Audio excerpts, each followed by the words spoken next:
ಆತ್ಮ ಯಾವಾಗಲೂ ಬೆಳೆಯಬೇಕು ಎಂದುಕೊಳ್ಳುತ್ತಿರುತ್ತದೆ. ಅದು ಆತ್ಮದ ಸಹಜವಾದ ಗುಣ.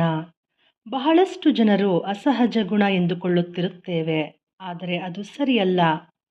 ಆತ್ಮ ಎಂದಿಗೂ ತೃಪ್ತಿಪಡುವುದಿಲ್ಲ. ಅದರ ಆಹಾರವನ್ನು ಅದಕ್ಕೆ ನೀಡುತ್ತಿದ್ದರೆ ಆಗ ಆತ್ಮಕ್ಕೆ ತೃಪ್ತಿ. ಧ್ಯಾನವೇ ಆತ್ಮದ ಆಹಾರ. ಅದಕ್ಕೆ ಸರಿಯಾಗಿ ಆಹಾರ ದೊರೆಯದಿದ್ದಾಗ ನನಗೆ ಈ ದೇಹದಲ್ಲಿ ಏನೂ ದೊರೆಯುತ್ತಿಲ್ಲ, ಇದು ಕೇವಲ ಶರೀರ, ಭೋಗಗಳಿಗೆ ಮಾತ್ರವೇ ಸೀಮಿತವಾಗಿದೆ ಎಂದುಕೊಂಡು ಅದು ಈ ಶರೀರದಿಂದ ಪಲಾಯನ ಮಾಡುತ್ತದೆ. ಅಂದರೆ ಆ ಆತ್ಮ ಶರೀರದಲ್ಲಿ ಇರುವವರೆಗೂ ನಾವು ಅದಕ್ಕೆ ಉತ್ತಮವಾದ ಆಹಾರವನ್ನು ನೀಡುತ್ತಾ ಇರಬೇಕು. ಆತ್ಮಕ್ಕೆ ನೀಡಬೇಕಾದ ಆ ಉತ್ತಮ ಆಹಾರವೇ ಆನಾಪಾನಸತಿ ಧ್ಯಾನ ಮಾಸ್ಟರ್ಸ್. ಒಂದು ನೊಣವನ್ನು ಲೋಟದ ಒಳಗೆ ಹಾಕಿ ಅದನ್ನು ಮುಚ್ಚಳದಿಂದ ಮುಚ್ಚಿದಾಗ ನೊಣ ತನ್ನ ಸಹಜ ಸ್ವಭಾವದಂತೆ ಮೇಲಕ್ಕೆ ಎಗರಲು ಅನೇಕ ಬಾರಿ ಪ್ರಯತ್ನವನ್ನು ಮಾಡುತ್ತೆ. ಆದರೆ ತನ್ನ ಪ್ರಯತ್ನದಲ್ಲಿ ಸಫಲವಾಗದೆ ಒಂದು ಮೂಲೆಯಲ್ಲಿ ಕುಳಿತುಕೊಂಡ್ಬಿಡುತ್ತೆ. ಎಷ್ಟು ಪ್ರಯತ್ನ ಮಾಡಿದ್ರೂ ಅದು ಹೊರಗೆ ಬರಲು ಆಗ್ತಾ ಇರೋದಿಲ್ಲ. ಸ್ವಲ್ಪ ಸಮಯ ಕಳೆದ ನಂತರ ಆ ಮುಚ್ಚಳವನ್ನು ಸರಿಸಿದಾಗ ಅದು ನಿಧಾನವಾಗಿ ಹಾರಿ ಹೋಗುತ್ತೆ. ಏಕೆ ಅಂದರೆ ಅದು ಅದರ ಸಹಜ ಗುಣ. ಆತ್ಮವೂ ಸಹ ಹಾಗೆಯೇ. ಅನೇಕ ದಿನ ನಾವು ಅದನ್ನು ಮುಚ್ಚಿಟ್ರೆ ಅದು ತನ್ನ ಸಹಜ ಗುಣವನ್ನು ಕಳೆದುಕೊಳ್ಳುತ್ತೆ.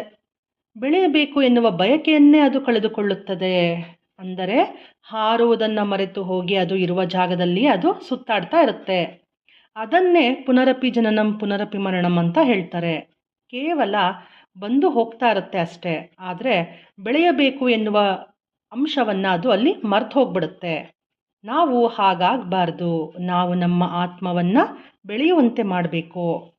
ಅದನ್ನು ಚೆನ್ನಾಗಿ ಎಗರುವಂತೆ ಹಾರುವಂತೆ ಮಾಡಬೇಕು. ನಾವು ಎಗರಿ ಹಾರಲು ಬಿಟ್ಟಾಗ ಅದು ಆಕಾಶವನ್ನು ಮುಟ್ಟುತ್ತದೆ. ಪತ್ರಿಜಿಯವರು ನಮಗೆ ನೀಡಿದ ವಿದ್ಯೆ ಯಾವುದು? ಆತ್ಮವನ್ನು ಚೆನ್ನಾಗಿ ಉನ್ನತೀಕರಿಸಿಕೊಳ್ಳುವ ವಿದ್ಯೆಯನ್ನು ಅವರು ನಮಗೆ ನೀಡಿದ್ದಾರೆ. ಆತ್ಮವನ್ನು ಹಾರಲು ಬಿಟ್ಟಾಗ ಅದು ಚೆನ್ನಾಗಿ ಉನ್ನತ ಹಂತವನ್ನು ಸೇರುತ್ತೆ. ಶರೀರವನ್ನು ಹೆಚ್ಚು ಹೊತ್ತು ಧ್ಯಾನದಲ್ಲಿ ಕೂಡಿಸಿದ್ದೇವೆ ಎಂದಾದರೆ ಅದು ಆನಂದದಿಂದ ನೃತ್ಯವನ್ನು ಮಾಡುತ್ತೆ ಮಾಸ್ಟರ್ಸ್. ಇದು ಸಂಗೀತದ ಹಿರಿಮೆ. ಶರೀರ ಆತ್ಮ ಯಾವುದು ಸಹ ನಮ್ಮ ಹಿಡಿತದಲ್ಲಿ ಇರೋದಿಲ್ಲ. ಸಂಗೀತವು ನಮ್ಮ ಜೀವನದಲ್ಲಿ ಬಹಳ ಮುಖ್ಯವಾದ ಅಂಶ. ಸಂಗೀತ ಇಲ್ಲದಿದ್ದರೆ ಆನಂದವೂ ಇಲ್ಲ. ಕಲೆ ಇಲ್ಲದಿದ್ದರೆ ಆನಂದವೂ ಇರುವುದಿಲ್ಲ. ಅವರಲ್ಲಿ ಧ್ಯಾನದ ಬಯಕೆ ಇಲ್ಲದಿದ್ದರೆ ನಾವು ಧ್ಯಾನವನ್ನು ಮಾಡಬಲ್ಲೆವೇ? ಇಲ್ಲ. ಎಲ್ಲರೂ ಸಹ ಚೆನ್ನಾಗಿ ಧ್ಯಾನವನ್ನು ಮಾಡಬೇಕು. ಎಲ್ಲರೂ ಆತ್ಮವನ್ನು ಉದ್ಧರಿಸಿಕೊಳ್ಳುವ ಹಾಗೆ ಆಗಬೇಕು. ಧ್ಯಾನವನ್ನು ಹಾಗೆ ಮಾಡಬೇಕು.